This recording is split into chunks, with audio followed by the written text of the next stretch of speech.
This evolution, you will, the triple threat. First you were talking about encryption and public exposure, and now this DDoS stage, this pillar of the malfeasance, if you will. What kind of headaches is this causing in terms of, from an engineering perspective, from your side of the fence, when you're looking at what your clients are dealing with, when all of a sudden they have this entirely new plethora of challenges confronting them?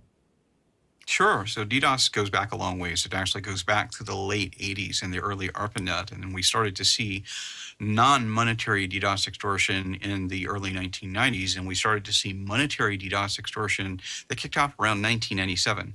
So with criminals are very, very adaptive. And so when new technologies come online and new ways that they can potentially exploit it for their gain, they will do so in many cases using old modalities just simply transliterated into the new technology space. And that's what we see with DDoS extortion.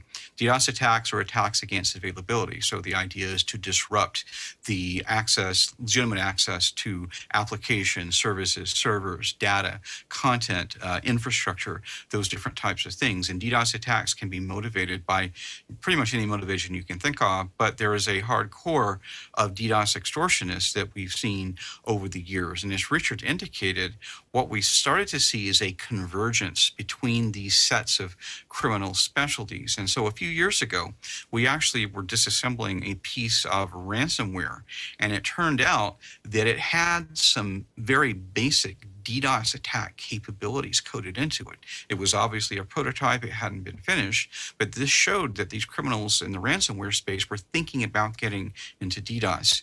And now they've developed this methodology where, like Richard said, number one, they encrypt the files. Number two, they'll threaten to leak information. And then they will DDoS the public-facing infrastructure of the organizations to try and put additional pressure on them to pay. And especially now during the pandemic, with this wholesale shift to remote work, the attackers for the first time have the ability not only to disrupt the online operations, which is bad enough, but they can actually interfere with the ordinary workday activities of the first line workforce of organizations.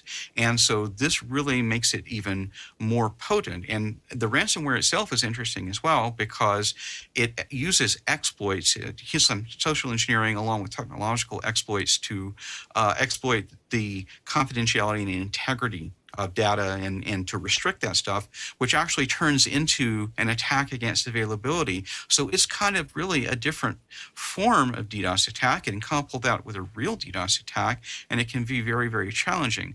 But one thing, John, that we've seen is that organizations, if they have prepared to deal with a DDoS attack, and from an architectural perspective, from an operational perspective, if they have done the things they need to do to be able to maintain availability even in the face of attack, they're about 80% of where they need to be able to withstand a ransomware attack. Conversely, if organizations have been doing a good job in ensuring that their systems are secured, and if they do get hit somehow with ransomware, that they have the ability to maintain operations and communications and recover, they're about 80% of where they need to be able to successfully withstand DDoS attacks. And so it turns out that even though these threats are major threats and they're something that organizations need to be aware of, the good news is that a lot of the planning and resources and organizational changes that need to be made to face these threats are in fact very similar.